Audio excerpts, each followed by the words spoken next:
Bonjour. Dans cet autre numéro de l'invité d'Eco 237, nous allons découvrir une personnalité multicasquette. Il est manager de formation et expert en développement personnel. Il est formateur à la préparation à la retraite. Joseph Tchinjo est notre invité, l'actuel directeur de l'hôtel de la Vallée des Princes à Bessengue, Douala, a accepté de recevoir l'équipe d'Eco 237 pour cette interview exclusive. Mesdames, Messieurs, allons à présent à la rencontre de notre invité. À tout à l'heure.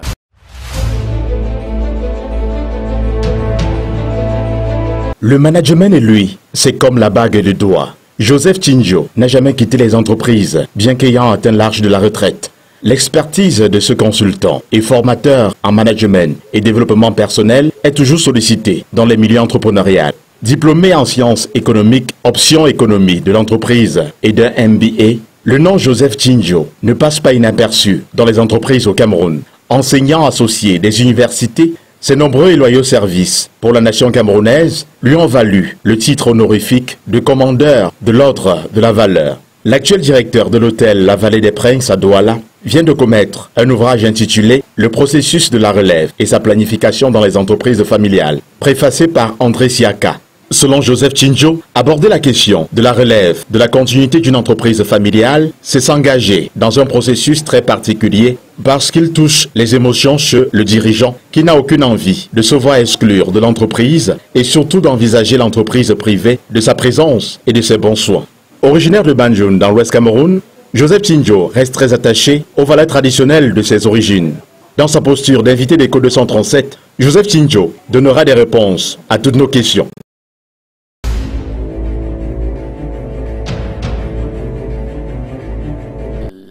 Que bon, ma retraite n'est pas un long fleuve tranquille. Je forme les gens pour la retraite, justement. Et j'ai eu à former des gens auprès des entreprises pour la préparation à la retraite.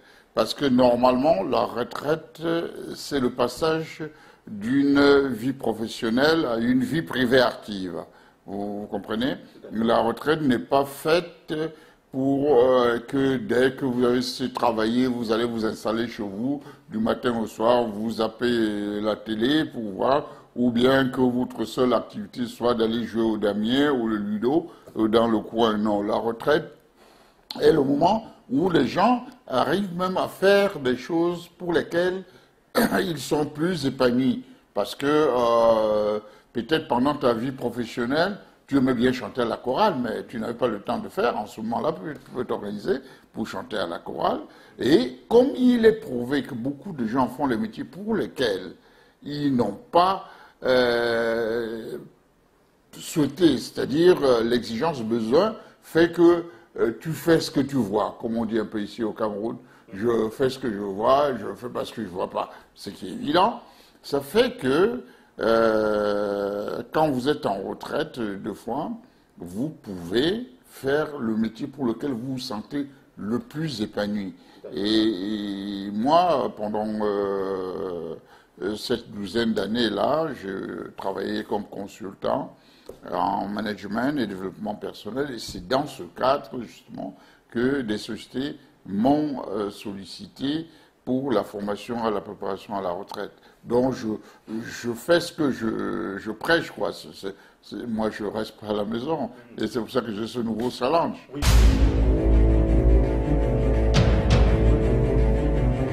Il y a certaines sociétés qui ont pris l'habitude de savoir que, après le travail, leur employé qui aura passé 30, voire 40 ans dans l'entreprise ne doit pas être un clochard, prennent la peine de solliciter la préparation à la retraite pour sensibiliser les gens, pour que pendant la retraite, comme je disais, qu'ils ne soient pas improductifs. Or, concrètement, comment ça se... C'est généralement un programme qui se fait en 2-3 jours, hein, qui est lié, la théorie, un peu à la pratique. Et j'amène les gens à être déjà conscients du fait que la retraite n'est pas une sanction. Parce que vous avez des gens, ils pensent que la retraite est une sanction. Enfin, ils se sentent diminués quand ils vont en retraite et des fois, ça peut les stresser, les angoisser. et les conduire même jusqu'à la mort, parce qu'il est prouvé que chez nous, 80% des retraités meurent au bout de 5 ans. Voilà. C'est dû à quoi? C'est dû à ce stress, à cette angoisse, parce que plus tu es stressé, plus tu es angoissé, plus ça t'amène des maladies métaboliques, je pense diabète, tension, etc. C'est dans toutes les sociétés. Je pense qu'ailleurs, c'est même plus grave que chez nous, parce que bon, chez nous, socialement, on aide les gens. Tu n'aimerais pas voir ton oncle dormir au bord de la route, comme on trouve en Europe, partout. Oui, de plus en plus, on parle du burn-out. On parle du burn-out, c'est une certaine saturation, un certain surménage que les gens ont à cause du travail. Parce que, effectivement, le travail, si vous ne savez pas conjuguer votre vie personnelle, votre vie familiale avec la vie professionnelle peut devenir comme un cancer qui vous gangrène. Vous comprenez? Surtout si vous êtes dans un environnement que vous n'êtes pas épanoui. Vous comprenez? Donc, c'est pas simplement ici chez nous, mais ça permet d'attirer davantage l'attention des gens pour dire, pensez que demain, vous ne serez pas toujours en activité. Pour plusieurs causes. Bah, il y a l'âge qui peut faire des ravages. Il y a la maladie. Donc, pour plusieurs causes, demain, vous ne pouvez pas être actif comme vous l'êtes aujourd'hui. Et si vous ne pouvez pas être actif comme vous l'êtes aujourd'hui, il faut bien que vous vivez, il faut bien que vous ayez de quoi faire bouillir la marmite. Les gens ont toujours bien accueilli parce que, bon, pour les entreprises sans faire leur publicité, où j'ai eu affaire, il y a Cambrai, que ce soit ici à Douala, il y a Yaoundé à Gaoundéré, il y a CRTV à Yaoundé, il y a l'assurance Saham, l'assurance Sanlam, il y a FECOM, il y a pas mal d'entreprises qui ont sollicité. Mais ce que je constate, c'est qu'il y a un engouement. De toute manière, au cours de cette formation, vous aurez toujours les employés qui disent « mais on aurait dû depuis ». Ils le disent pourquoi? Tant que tu peux encore, après le travail, aller à gauche, à droite, boire des bières avec tes amis, tu ne penses pas souvent au lendemain. Tu bombes le torse et tu dis « oh, je peux boire 12 bières ». Ben, en fait, tu bois 12 bières, c'est ridicule. Hein? Tu peux boire 2 bières maximum, tu es désaltéré, et le reste, tu mets de côté pour préparer ta retraite. Donc, dès qu'on commence, ça sensibilise les gens, et les gens se disent, on aurait dû commencer ça plus tôt. Parce que généralement, vous avez des entreprises.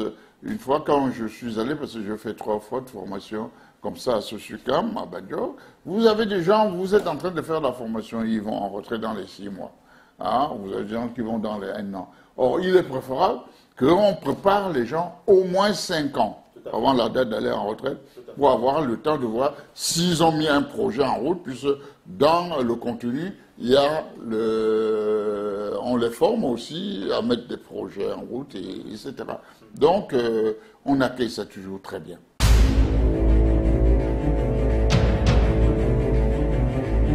Je veux dire, vous n'avez pas beaucoup d'entreprises qui ont compris l'intérêt, et même certaines entreprises qui ont compris l'intérêt avec la crise économique n'ont pas toujours les moyens pour offrir la formation qu'elles voudraient à leurs employés. Surtout que chez nous, c'est pas comme dans d'autres pays développés où on rembourse un certain pourcentage des frais de formation aux entreprises. Or, chez nous, l'entreprise fait ça pour l'intéressement du personnel, rien n'est remboursé. Bon, ça fait que vous n'êtes pas beaucoup d'entreprises qui comprennent l'intérêt, et celles qui ont compris l'intérêt tardent à le faire. Voilà, de toute manière, on espère bien. Et si un particulier venait par exemple vous voir? Oui, si un particulier vient me voir, je veux bien, oui, je veux le suivre, je veux le coacher. Oui, il n'y a pas de problème si un particulier est intéressé. Hein. Bon, il y a des gens qui m'ont sollicité, pas pour une formation pleine, mais que je leur fasse, que j'attire leur attention sur un certain nombre de choses. Des fois, ça peut durer 2 heures de temps, ça peut donc... ça dépend de ce qu'on veut vraiment au fond, mais l'important, c'est qu'il faut que l'employé sache que demain, je ne serai pas toujours là où je suis. Surtout qu'ici, chez nous, à 60 ans, on est encore vigoureux. Mais à 60 ans, on dit que tu vas à la retraite. Enfin, tu vas aller à la retraite pour rester comme ça? Non, Thierry. Il faut savoir ce que tu fais. Il faut te créer une plantation. Oui, même dans l'agriculture. Vous comprenez? Donc, il faut faire quelque chose qui t'apporte un revenu. Hein, qui, en plus d'un revenu, est ta raison d'être. Parce que chaque fois que tu es motivé à faire quelque chose, je crois que ça aide ton organisme à être en bonne santé, quoi, en bon état.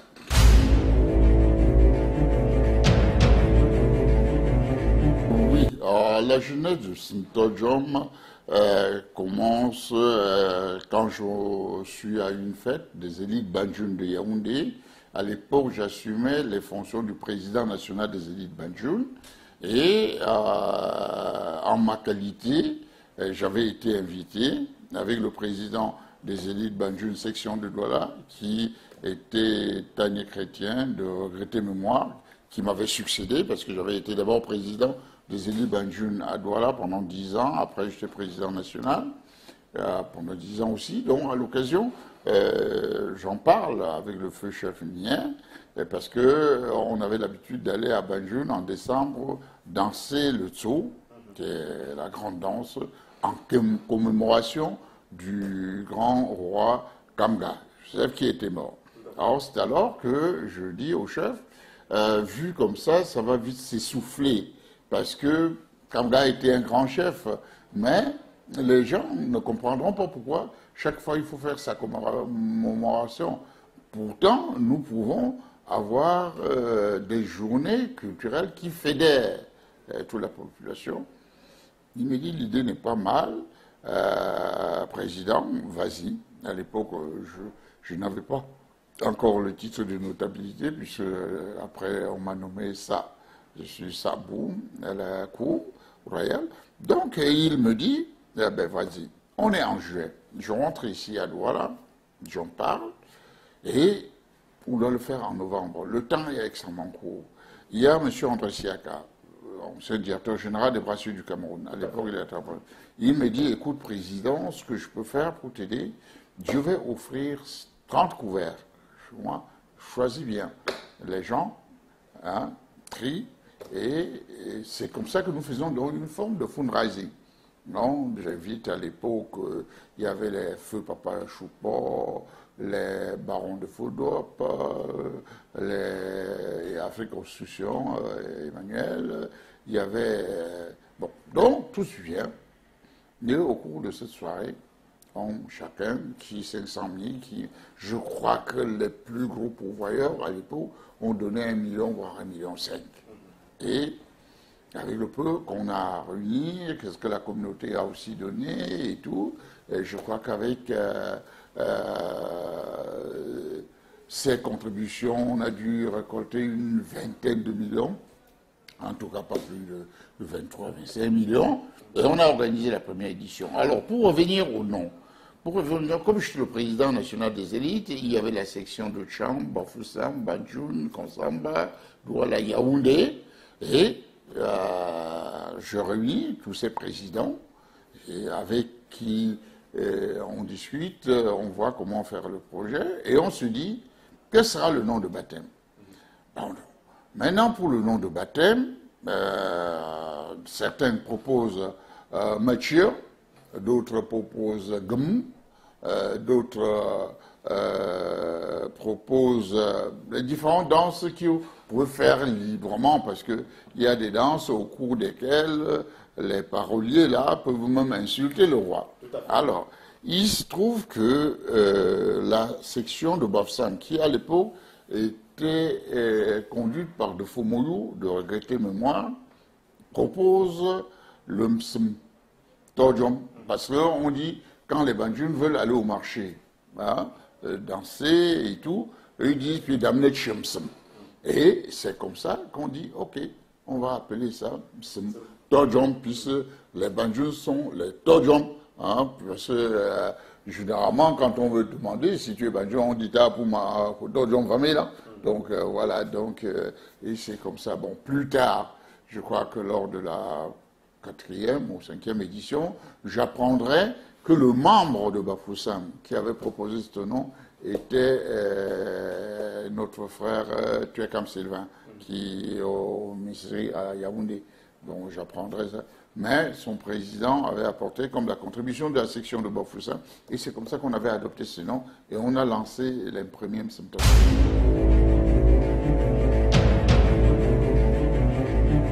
Quand un enfant naît, il ne se met pas debout et commence à courir. Donc, moi, je trouve que grandir dans l'organisation d'une grande manifestation de ce genre est un processus.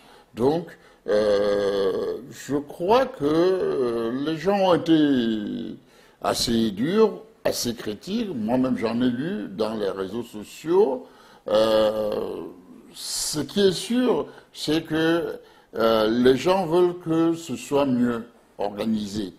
Et une manifestation de cette envergure qui va d'un comité d'organisation à un autre ne peut avoir que quelques manquements, parce que ceux qui organisent demain, s'ils ne sont pas assez humbles pour suivre ce qui a été déjà fait, vont vouloir faire de leur manière, et ça peut trancher avec ce que les gens attendent.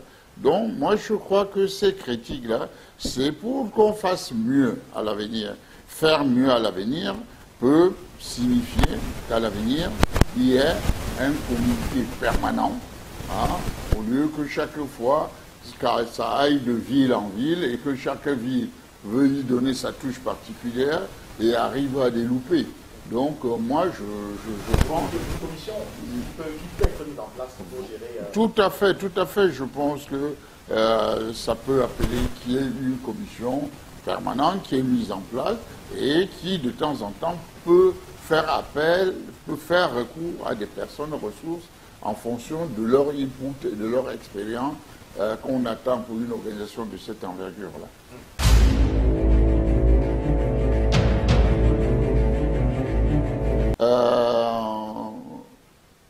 Non, je crois que j'ai pas fait un diagnostic pour vraiment savoir où se trouvaient les manquements et pourquoi. Les gens qui disent que ça peut être un problème de leadership ont peut-être des éléments que moi je ne possède pas pour dire que c'est une guerre de leadership. Oui, c'est sûr, Banjul regorge pas mal de compétences, mais il serait souhaitable que Banjul mette toutes ces compétences-là ensemble pour réussir.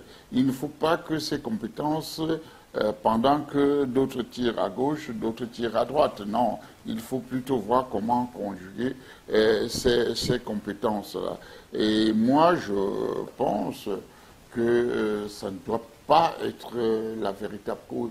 Parce que je ne pense pas qu'un Banjul sincère, qui veut l'évolution de Banjul, doit, au moment où un Banjul veut aller dans ce sens-là, tirer par derrière parce que ce n'est pas lui qui est au premier plan, parce que ce n'est pas lui qu'on doit voir. Pour moi, ça c'est complètement ridicule et de l'enfantillage, parce que si quelqu'un estime qu'il est une élite, qu'il est un leader, et veut mettre les bâtons dans les pieds d'un autre Banjul, parce qu'il veut... C'est tout à fait ridicule, c'est irresponsable, même à la limite. Donc, moi, je pense que il y a eu quelques manquements du côté du comité d'organisation, mais je ne peux pas lier ça aux guerres de leadership. Parce que lié aux guerres de leadership voudrait dire que quelqu'un a voulu faire quelque chose, on l'en a empêché de faire parce qu'on ne voulait pas qu'il arrive à un résultat probant. Mais vous prendre le cas, M. vous avez été président du comité d'organisation, vous avez été et en tant que président du comité d'organisation à l'époque, c'est vrai que c'était encore au début.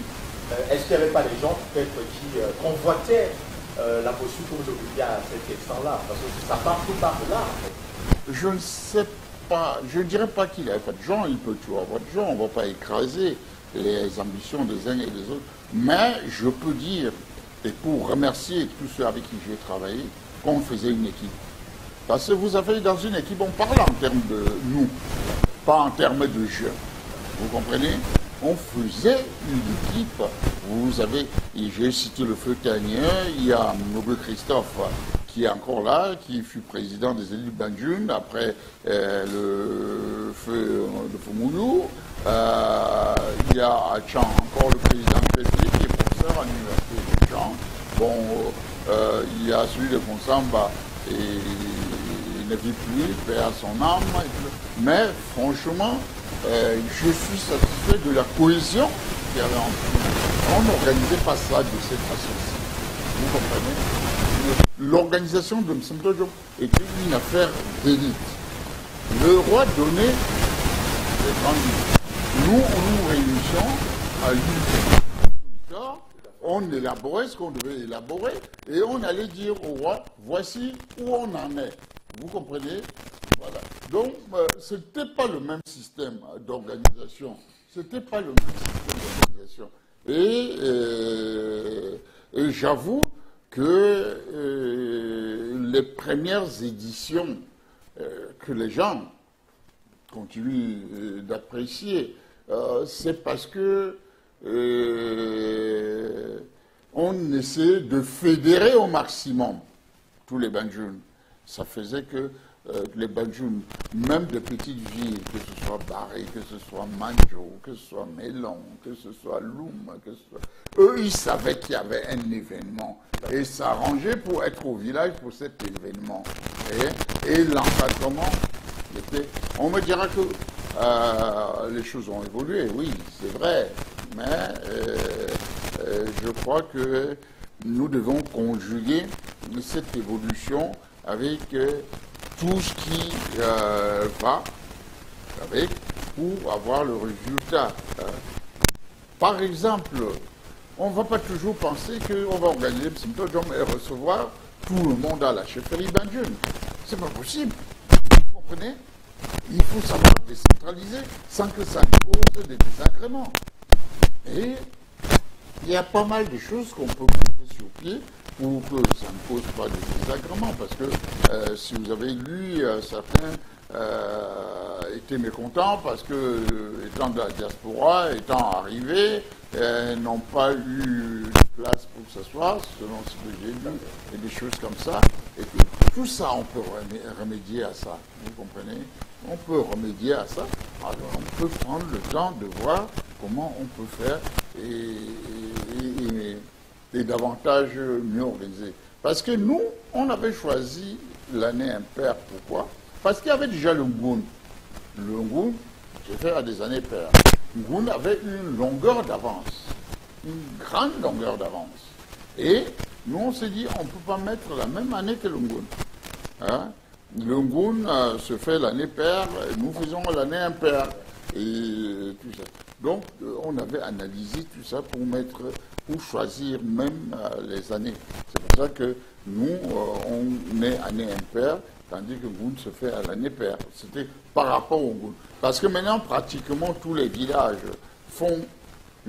organisent des journées culturelles, organisent des festivals, mais au départ, à l'ouest, tu en avais très peu. Après le Ngoun, il y avait le Msemto Diop. Après, du côté du Ndé, il y avait le Mandumba. Bon, mais de plus en plus, ce qui est une bonne chose pour le développement de la culture.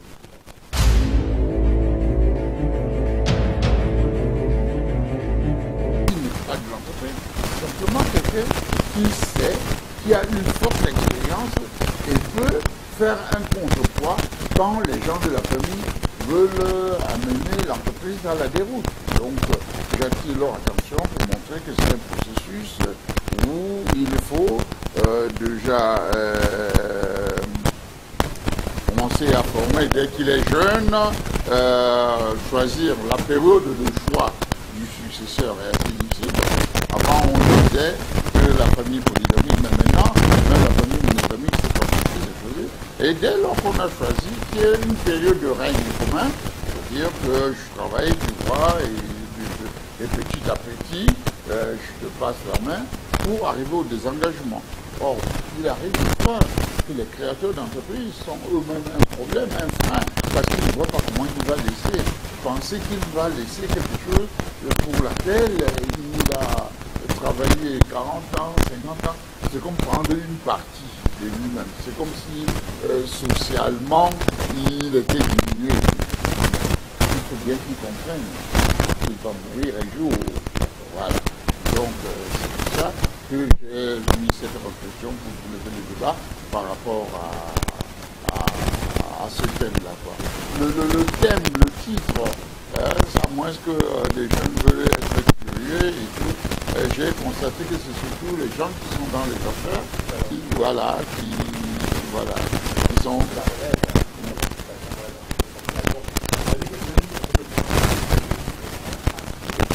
Tout à fait.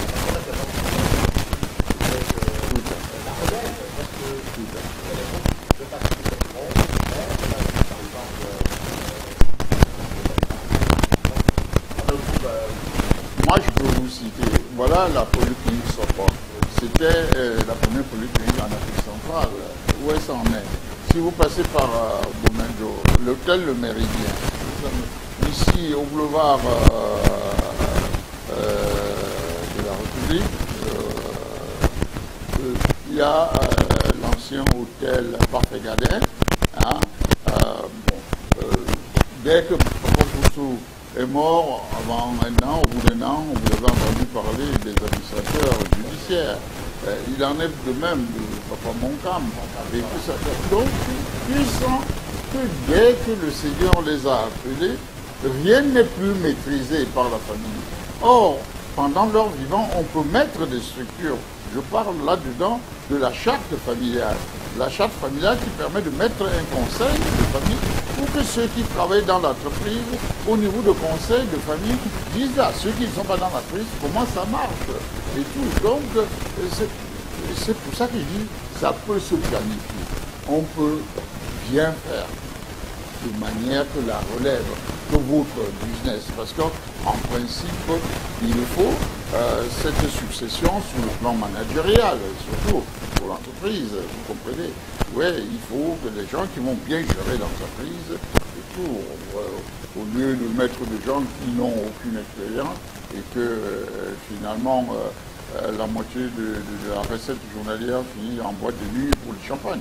Pour mon mot de fin, je vais déjà vous remercier, c'est-à-dire Eco 237, l'équipe Eco 237 avec la promotrice. Je suis dans les réseaux sociaux le travail que vous abattez et je crois que de plus en plus vous êtes connus. Moi, ce que je peux dire surtout aux jeunes, c'est de ne pas se décourager. C'est de savoir que le succès, on n'a pas d'intérêt. Le succès, c'est pas... La réussite, c'est pas d'aller de succès en succès. C'est de se relever quand on tombe et de se relever autant de fois qu'on est tombé. Parce que les jeunes s'abandonnent, on va faire comment? Non, rien n'est encore fini. C'est dans les moments difficiles comme ça que la créativité se développe. Donc, moi, je voudrais aussi dire aux hommes d'affaires, aux opérateurs économiques, qu'ils sachent qu'ils sont mortels et s'ils veulent que leur nom soit entendu pendant le siècle à venir, c'est l'occasion de mieux préparer leurs successeurs parce qu'on n'entendra leur nom qu'à travers leurs successeurs. Et moi, en ce qui me concerne, bon, j'ai ce challenge, directeur général de l'hôtel Vallée des France depuis 5 mois. J'aime le challenge. J'espère pouvoir être à la hauteur pour, selon ma vision, amener cet hôtel plus haut qu'il ne l'est en ces moments. Donc, comme mot de la fin, je vous souhaite bon vent en tant que média et que le Seigneur vous comble de grâce pour que vous alliez de l'avant. Mesdames, Messieurs, c'est ici que prend fin cette autre édition de l'invité d'Eco 237. J'espère que vous avez pris du plaisir à l'écouter et à vous inspirer également de ses conseils. Merci de continuer à faire confiance à Eco 237. On se donne rendez-vous très prochainement avec un nouvel invité. Je suis Thierry Kiaté, journaliste, reporter d'images pour le compte d'Eco 237. À bientôt.